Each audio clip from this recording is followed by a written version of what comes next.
দিনাজপুরের বীরগঞ্জে ২০০ বছরের ঐতিহ্যবাহী আদিবাসী মিলন মেলা অনুষ্ঠিত।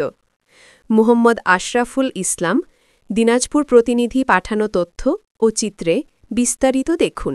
দিনাজপুরের বীরগঞ্জে আদিবাসীদের ঐতিহ্যবাহী মিলন মেলায় যোগ দিতে ঠাকুরগাঁও, পঞ্চগড়, নীলফামারী, রাজশাহী ও নওগাঁ সহ দেশের বিভিন্ন জেলার কয়েক হাজার ক্ষুদ্র নৃগোষ্ঠীর সকল বয়সের নারী পুরুষের সমাগম ঘটে।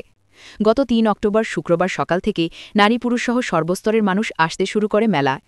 শারদীয় দুর্গাপূজার একদিন পরে উপজেলার গোলাপগঞ্জ উচ্চ বিদ্যালয় মাঠে মিলন মেলায় উৎসবে মেতে ওঠে সকল বয়সের আদিবাসী জনগোষ্ঠীরা। এই মেলায় বিভিন্ন ধর্ম ও বর্ণের মানুষের অংশগ্রহণ ছিল চোখে জোড়ানো। বর্ণাঢ্য আয়োজনে সকল ধরনের দোকানপাট, খেলনা সামগ্রী, দোলনাসহ উপভোগ করার মতো জনসাধারণের উপচে পড়া ভিড় জমায়। বিশেষ করে তরুণ-তরুণীদের ব্যাপক উৎসাহ ও উদ্দীপনায় উৎসবমুখর পরিবেশে দিনব্যাপী অনুষ্ঠিত হয় এই মিলন মেলা।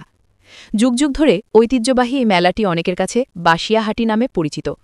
প্রতি বছরের ন্যায় এবারও নিজপাড়া, মোহনপুর ও মরিচা ইউনিয়নের আয়োজনে এবং গোলাপগঞ্জ দুর্গাপূজা উদযাপন কমিটির সার্বিক তত্ত্বাবধানে মেলায় প্রধান অতিথি হিসেবে উপস্থিত ছিলেন বাংলাদেশ জাতীয়তাবাদী কৃষক দলের কেন্দ্রীয় নির্বাহী কমিটির সদস্য, জেলা বিএনপির সহসভাপতি ও বীরগঞ্জ উপজেলা বিএনপির সভাপতি মোহাম্মদ মঞ্জুরুল ইসলাম।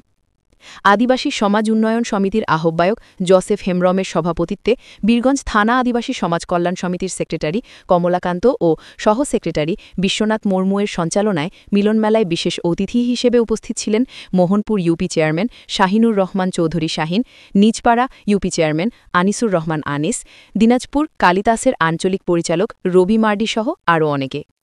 এই মেলাকে কেন্দ্র করে কয়েক বছর ধরে একটি গুজব দেখা যায়। এখানে নাকি ক্ষুদ্র নৃগোষ্ঠীর ছেলেমেয়েরা পছন্দের জীবনসঙ্গী খুঁজে নিতে পারেন।